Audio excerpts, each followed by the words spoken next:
Hey there YouTube, I'm Yukitsu, this is Yukitsu Times, welcome to my channel, welcome to a little bit of Battlefleet Gothic Armada 2. Today we're going to be talking about the Necrons.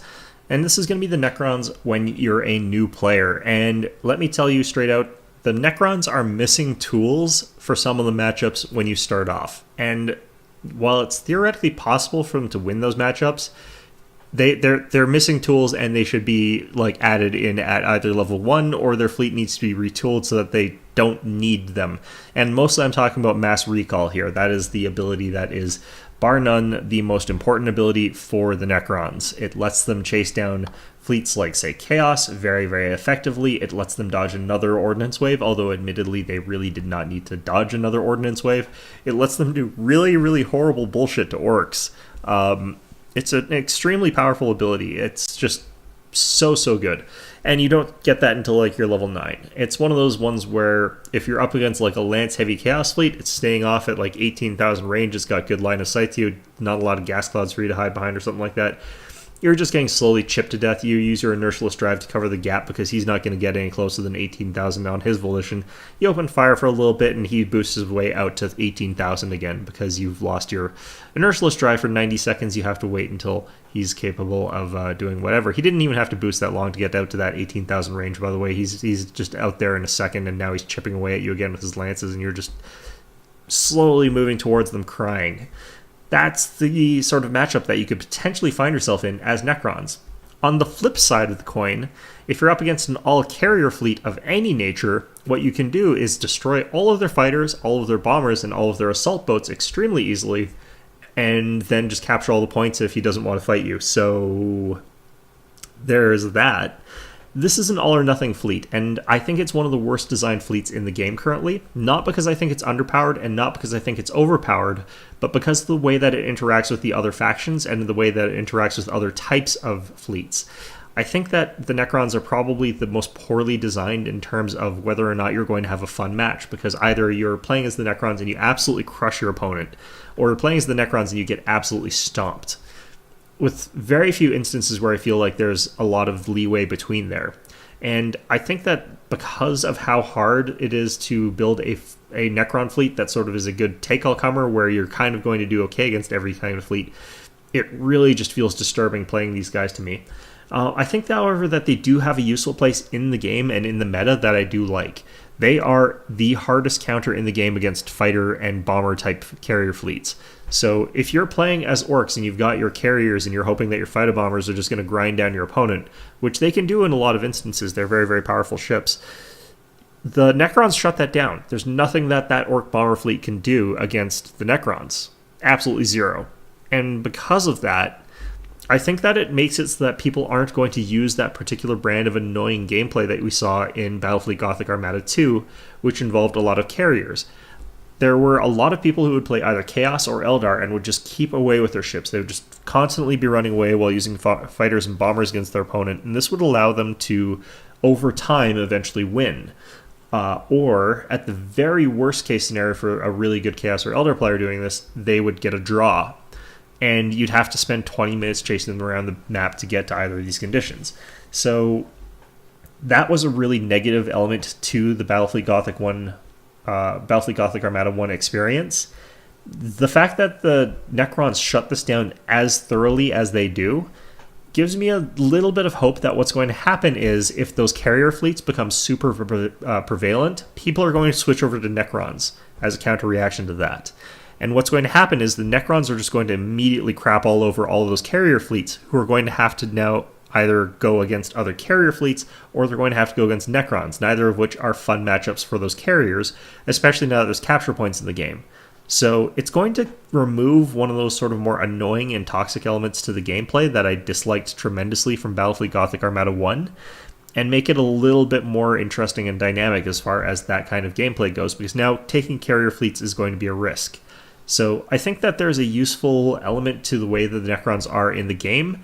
I just don't like the way that they've been implemented, and I don't like the way their matchups work. But at the same time, I can't say that they're overpowered or underpowered or unbalanced. So they're just a really, really weird faction. There's also a little bit of inherent bias there, because I used to play the Eldar, and the Necrons were the ones that got to ignore all of the Eldar special rules. So that was fun. Anyhow, let's take a look at the special abilities and skills for these guys. First of all, we get Pyramidal Reconstruction. Now, this is basically going to be in every Necron fleet out there. This one instantly cancels all light and heavy critical effects on ally Necron ships within 9,000 units around the ship, around the Admiral. This is a very powerful ability because it allows you to repair destroyed modules. Now, Necrons don't actually have a repair button. They can't hit something to make all of their fires go away or all their whatever go away. Instead, what they do is they gradually repair system damage over time. And this is kind of a useful ability and kind of not a useful ability. It's kind of in both places. The useful thing about this ability is that, the useful thing about canceling criticals automatically is that you don't lose your repair sort of activatable, which they only have one of. It's the ability to get new troops. They can't raise morale, they can't get new troops, or they can't repair criticals. But this allows them to hit a button and instantly repair those criticals. And it's very important sometimes to be able to repair criticals quickly. The reason is, if I don't have this ability and my opponent has decided to focus on my engines or my bridge, if I go from having that light critical against it, I can very quickly find that if I don't repair it, I can get the heavy critical against it, which means it can no longer be repaired. So this is to avoid that sort of worst case scenario, or really just ignore that worst case scenario. If you get hit with all that stuff, who cares? You're going to be fine. I think that this is also just a really valuable and powerful ability. There's nothing really else out there that repairs heavy criticals. And the ability to do so is just absolutely broken. It sort of gimps your ability to target the Necron systems. So I'm going to say that this is one of the ones that you're probably going to take just every time with Necrons. Next up, you get Transdimensional Thunderbolt. If you're a new player, you're probably going to take this. It's a decent amount of extra damage that you can deal. It allows you to sort of do the Necron combo where you just hop on the enemy ships, just throw all your abilities at them, and hope that the burst damage causes your opponent to panic. This is a part of that. It's an extra decent chunk of damage. Now, there are stronger abilities, certainly, for the Necrons, and I don't think the Transdimensional Thunderbolt's going to be one that you're going to keep for very long, but it's kind of better than your other alternatives for a while. Next up, you get the Canoptic Probe here. This is just an Auger Probe type thing. Now, this is not for the Necrons. They're not a long-range fleet. They don't have great long-range weapons. They don't even have the ability to use the lock-on targets to get better accuracy out to a longer range or to get another range category. They can fire their macros at 9,000 range, and they've got a small number of lances that they can fire out to 13,500. This is not enough long-range firepower to justify taking the Canoptic Probe. They also don't have bombers or torpedoes or anything like that, by the way. So this basically isn't really that useful for them. If you're close enough to fire at the enemy, you're close enough to see them, generally speaking. The only exception, of course, are stealth things, and if you're up against things that are using a lot of stealth, the Canoptic Probe's not really going to help you tremendously because most of the stealth things can avoid getting Canoptic Probed. And if they are the sort of thing where getting hit by it directly is the only way you're going to have it stick, they're probably going to dodge it and then just move out of the radius of it and then be stealthed again, so it's not going to have accomplished much. Next up, we get the Resurrection Orb. This is actually kind of useful, but it's going to depend on what people are playing. Now, right now, this is useless because there's only so many ships that are actually going to try and board Necrons all that much. And that's like the Space Marines, the Tyranids, the Orcs. Everything else is not going to be able to do as much boarding damage against these guys, really. And because of that, this isn't really too necessary or that useful. On the other hand, the way that they're changing the game up, they're making it so that you can select your skills after you figure out who your opponent is. So you'll be able to pick this if you know you're up against Space Marines. In those instances, this is going to be a very, very useful and powerful skill. The problem with that is that the Necrons are also getting buffed at the same time as that, so that their crew gradually replenishes itself, so it becomes a little bit less necessary. If you're up against Space Marines, it's still going to be really good, but other than that, it's going to be a little bit less necessary for them than other factions, which is ironic because they're the ones that get it. Next up, we get the upgrades. Ignore this, we don't start off with it. Phase Shifter. This allows us to go through those asteroid fields as per most factions there. This is not a great fleet to take this with. Generally speaking, you're not going to be using that terrain to your advantage all that much. It's pretty difficult for Necrons to chase things through things like asteroid fields, and reasonably speaking, you're probably just going to want to inertialess drive through it if you can. There are some instances where this could be okay, but I generally speaking would not take this with the Necrons personally. Next up, we get the Tesseract Crypt. This is the other ability that's always good enough that I would say take it every single time. Stances can be used even if the deck is destroyed, applies to line ships. This is a very, very powerful ability. It allows your ships to keep on their orders. If people disable your bridge, you don't have to reselect your orders afterwards, which means that you've got better uptime. It's just a very, very powerful and good ability. I definitely recommend taking this one. Next up, Shards of Nyadrazatha. This is better than the Town Merchant version because you've got more assault actions and you're more likely to be able to use them. This, however, is still just a fire aboard an enemy ship from one of your boarding actions. It's not a great ability. I definitely wouldn't recommend it. Next up, Unstable Pulse Core. Damage inflicted by Star Pulse Generator is increased by 50%. Now, the damage normally is 250, so this brings it up to 375. This is a pretty substantial boost in terms of the amount of damage that you're getting, and especially for a lot of fleet compositions that rely on multiple Unstable Pulse Core or Star Pulse Generators, this is a lot of extra potential damage, especially since it can hit a lot of enemy ships. A very, very good ability that I definitely would recommend for a lot of newer players, but similar to the Transdimensional Thunderbolt, I think that gets outscaled later on by other types of abilities. Next up, we get the Residual Absorption. While the ship is located in a gas cloud, the hull cauterization effects provide 1 additional hull point per second. So basically, this increases your natural healing. The problem is that 1 extra hull point per second is pretty slow. You're not going to be able to get too much out of this. I would, generally speaking, go for other abilities. This is going to require you just camping in a gas cloud for far too long for it to be entertaining for anybody. So even if I thought this was good, I wouldn't recommend taking it because it makes the game protracted in a way that is not necessarily good for the players. So definitely do not recommend Residual Absorption. Let's take a look at the fleet of the Necrons here. If I can get this stupid thing to load here. There we go. First of all, we got the Dirge. This thing is a fairly fast escort. It does have inertialess drive instead of better forms of mobility, but inertialess drive is pretty okay still, so not that bad. It's got very, very few hit points and no shields. These things melt immediately if they're getting beset upon by pretty much anything other than escorts using non-armor penetrating macro weapons. They go down real fast, and it's easy to see them just immediately pop and dissolve when you're faced up against an opponent, and they take a couple broadsides. It's gonna just die very, very fast. The advantage of this guy is that it has very good speed, it's stealthable, you can get a decent amount of escort versus escort action out of this guy, and it's basically just there for capping points and for recon. It's not really much good for anything else. The Jackal's in a similar boat. It's a little bit slower, but it does have 400 hit points, and those extra 200 hit points make a pretty big difference. It's got 4 lightning arc artillery, so 4 damage per second as compared to the 3 damage per second out of the Dirge. So they're a little bit beefier, a little bit tougher, a little bit better at dealing damage. I think that this is the better choice if you're going for escort versus escort fights, because they only cost 5 points more for all of that extra fighting capacity. If on the other hand you're just trying to be annoying and keep all the capture points under control, or you're just trying to get scans, then the Dirge is a little bit better. For light cruisers, we got the Cartouche. This guy's a pretty interesting ship in that it only costs 155 points, which for a Necron ship is incredibly cheap. It's got very, very little going for it, however. It's got 2 lightning arc battery weapons that can only fire to the left or to the right there. It cannot fire forward, but both of them can fire to the left and both of them can fire to the right. They're kind of a weird weapon. So this is 4 damage per second with the addition of the Gauss Particle Whip Turret, which deals 2 damage per second. All their weapons have 100% accuracy. Now, the weird thing about the Gauss Particle Whip Turret is that it ignores shields, so that makes it pretty powerful in its own right. Basically, the Gauss Particle Whip Turret, though, is essentially the lance for the Necrons. The lightning arc weapons are the macro weapons for the Necrons. That's kind of how that works for them. This is a total of 6 damage per second, which is quite low for a 155-point ship. It is fairly fast, however. It's got a pretty decent amount of armor all around there, so it's not the worst ship in the world. You can definitely get a lot out of the Cartouche. The Shroud, however, I think is a lot better. It's got 10 damage per second from lightning arc turrets. It does not have a lance, unfortunately, but it does have the longer range sensors, and it also has the Shroud hull. This ship starts off stealthed, even if you're in, say, reload stance or something like that, and if you're ever discovered, you can move back into a gas cloud or something like that, become stealth from the gas cloud, and then move out and remain stealth. This is a very, very powerful ability, and it allows you to remain in a good stance like reload stance or hull cauterization without having to drop into stealth stance. It's a decent ship, and you're going to see a lot of people running the Shroud as their admiral.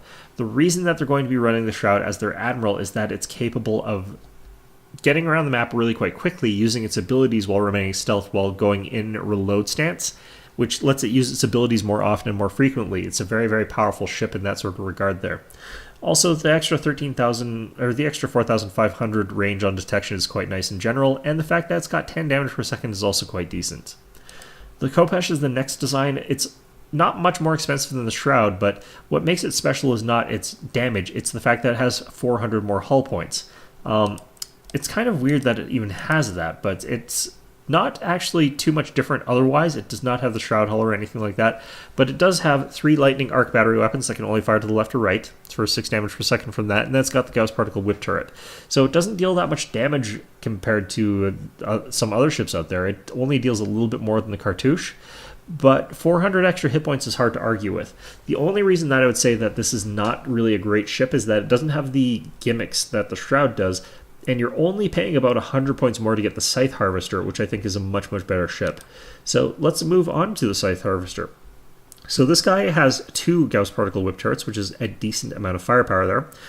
Those 2 lances that are capable of ignoring shields. It's got 4 of the Lightning Arc battery weapons, again left-right, so that's 8 damage per second for that, for 12 damage per second in total. So what makes this guy so much better, though, is the Star Pulse generator. This thing's capable of dealing a lot of extra damage, but more importantly, the Star Pulse Wave is a really amazing defensive tool. So this thing is capable of good offense and good defense thanks to this, and just generally speaking is better in that regard than the Khopesh. The thing that makes the Khopesh still potentially viable is that it has the stealth capability, so if you did have an all-stealth Khopesh fleet, there's some interesting things you could potentially do with that, but I still wouldn't really recommend it just because their hitting power is pretty low. Next up, we get the Scythe Reaper. This is the bigger version of the Scythe Harvester. Unlike the Harvester, this has the Lightning Arc turrets. This means it has a 270-degree firing angle. It can fire to the front of it. 6 of those is 12 damage per second. It's only got 2 of the lances, same as the previous. It's a little tougher, a little bit slower. It's a pretty decent all-around ship. The only reason that it's not that much more expensive than the Scythe Harvester, not that much more damage, and losing a bit of speed can hurt. It is still, all in all, I'd say a pretty decent choice of ship if you really want something that's capable of doing some bruising without being too expensive. Last, we get the Karen, and this is the definition of too expensive. So this is probably the best 1v1 ship in the game, in my opinion at the very least. 10 macro weapons at 20 damage total, 6 damage from the lances per second. This is a pretty beefy ship there. It's very, very slow and cumbersome there. It rotates extremely slowly, but it is tough. It is hard to kill this thing.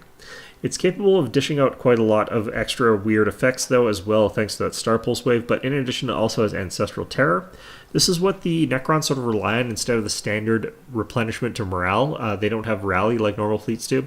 Instead, Ancestral Terror can be used to inflict a minus 200 morale penalty to their opponents and plus 200 for their own ships. This can work out really, really well against fleets that have poor discipline as well, or if you're up against like mercenary fleets, this can just immediately wreck them unless they've got the thing that makes their mercenaries unbreakable, in which case you're stuffed. But it's a very, very good ability. It's a very powerful ship. It's probably the best single ship in the game for a lot of circumstances. The one sort of downside to it is that it is pretty easy to hit it with torpedoes, so if you're not actively using your Star Pulse Waves to effectively defend against those, it can potentially get pretty badly damaged by that sort of stuff. So anyway, let's take a look at our fleet here. So the Karen as the flagship is what I'm doing now. You're going to see better players using the Shroud as their admiral. And the reason that I'm not is because I don't have access to mass recall. If you don't have access to mass recall, it doesn't matter what your admiral is all that much. You're not going to be able to get as much of a weird effect out of it. And having it be your ship that's going to be in the thick of things does help you use things like your abilities a little bit. Two Scythe Harvesters, this is maximal for defense. Up until you get mass recall, you've only got the ability to micro warp jump once with your inertialist drives, and that's one of the ways that you dodge ordnance waves. So this fleet can dodge 3 ordnance waves through star pulses, and then I can jump over another one, and hopefully by then they've run out of torpedoes. And if they haven't run out of torpedoes by then, hopefully my star pulse waves are back up online, because they do have that sort of cooldown where they could potentially be back up before my opponent's 5th wave of torpedoes is back online. And yeah, there are fleets out there that can do 5 waves of torpedoes or even more, because you're up against, say, the Imperial Navy, and they've got the burner torpedoes. So, melted torpedoes. So anyway, that's going to be our fleet for now. There are other variants. There's a lot of people who take 2 Karens. There's not a lot you can take as side for that. Oh yeah, this fleet also just throws in 2 Jackals just for capping. But in any event, we're going to go ahead and take Pyramidal Reconstruction, Transdimensional Thunderbolt, Tesseract Crypt, and the Unstable Pulse Core. Now, this could be one of the instances where I just lose the fight outright because I'm up against somebody who's got armor-penetrating macro cannons and has a full brawler fleet. Like, they've got just 6 Avengers or whatever the hell with armor-penetrating macro weapons and, like, the ramming prow. If that happens, you're just screwed. I'm afraid to say it, unfortunately, but, like, it's possible. I don't know, actually, if it is possible to win against that. Like, their damage per second output against your ships is just so ridiculously high that there's not a... Well, this is going to be different. Okay, well... But yeah, against those types of fleets, you're like their damage per second output is just so freakishly high that it does really horrible things to you. I'm going to see if I can't trick my opponent into using some unstable pulse core or unstable whatever things. But in the meantime, what we're going to want to do is just get our little jackals here. Group 3, get them stealthed. Going to have them go for the back corner. What they're going to actually do is just when my opponent caps that point and moves on, we're going to go in and cap it from him. For here, I'm going to go through reload stance. I think that's going to be a little bit stronger in this instance. Then we're going to have these guys over along with our flagship. So the thing about this particular fight is that it's kind of derpy. I'm going to go through reload stance as well here. Like, I kind of have never actually played a mirror match, so I don't actually know how this one goes. Are you guys both... Let's do this. Let's do this. And let us... Now, if my opponent is actually quite stupid, he'll go ahead and... He'll go ahead and use his Star Pulse generators to get rid of those fighters, but I don't think he will because he knows that I don't have any ordnance.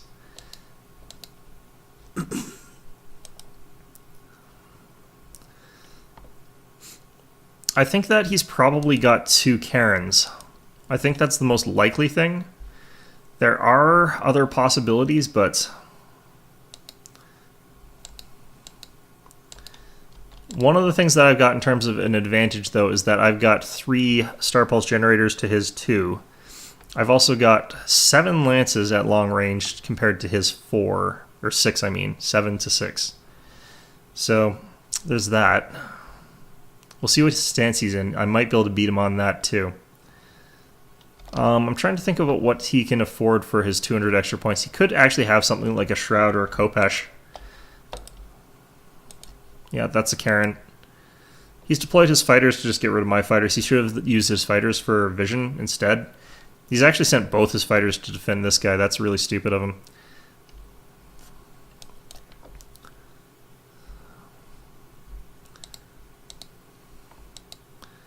Okay, so if I can trick him into using like his warp in to get like within range of my guys here, that would be great. But what we're going to do is try and cause some bridge criticals here, because it's going to cause his morale bar to deplete. He'll probably repair those, but what we're trying to hope for here is that we can get rid of all of his morale. Looks like we have to move forward a little bit more. Should be just about in range for those first lance strikes here. Yep, there we go. So those, of course, ignore his armor and stuff like that, so that's fantastic. We're just going to sit here and let our ships chip him. Yeah, looks like he's gone for something to capture that. With rapid reload stance on for me, I'm able to fire off my shots faster than he can. Looks like he has gone for something like a Shroud or something like that. Okay, I'm going to set this guy to target priority 1. Switched his guy to rapid reload as well. That's good. Good for him. Lovely. But yeah, we've dealt like 200 damage without him being able to oppose it or anything like that. Yeah, we've been marked, so he sees us now.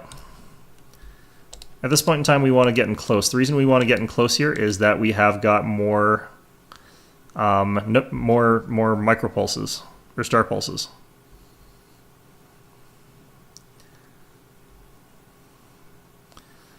And also, those extra like macro battery things on all of us don't really do much. That's lovely. I should have boarded that guy while we were there.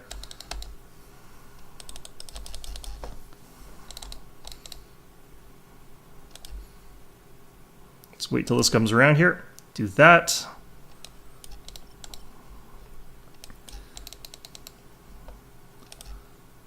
Do this. Does this friendly fire? I should have checked that, actually. Oh yeah, that friendly fires. Cool. Okay, well, good to know. I was just like, maybe I should have checked that first before I did that. Alright, my deck's been destroyed. Gonna go ahead and use the pyramidal reconstruction and enigmatic reprogramming here. Now that's unfortunate. Okay, let's just there's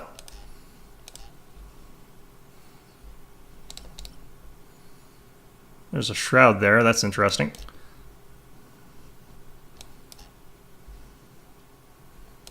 Don't really care what range this is at, but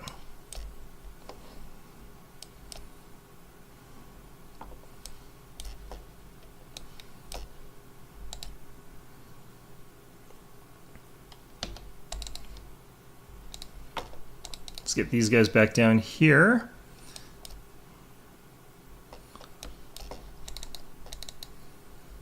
This guy's taking actually a lot of beating here. I'm going to get him out of the fight here. Hull cauterization, reactive hull shift.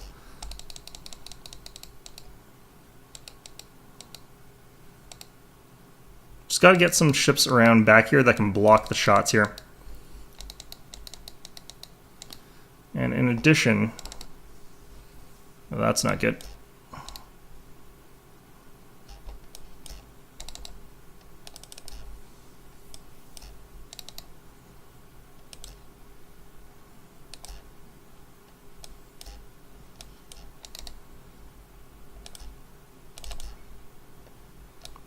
Some boarding actions that way.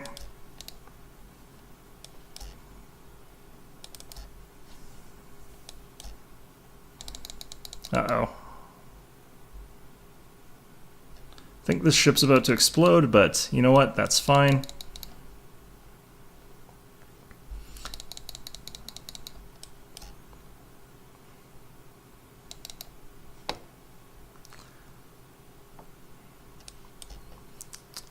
I don't think I'll be able to get rid of an execution here. I don't think I can execute here. I want to get in and use that lightning pulse here, but seems like we're... Oh, my opponent seems to have quit for some reason. That was... Maybe he feels like he can't win that at this point in time. I don't know why. If he got my Admiral, I would have lost there. Although my Admiral did have a decent amount of hit points and was regenerating them pretty quickly, it's still probably in his favor. Let's see what he had here. He had Eldritch Bridge. Oh, he didn't have the ability to repair his shit. So, yeah, with all his stuff getting critted down, he couldn't do anything about that anymore. Okay, well that's why. Okay, I understand. So, yeah. No, this is why you take Tesseract Crypt, and this is why you take Pyramidal Reconstruction. If he had those, like, I would have been in serious trouble by the end of that.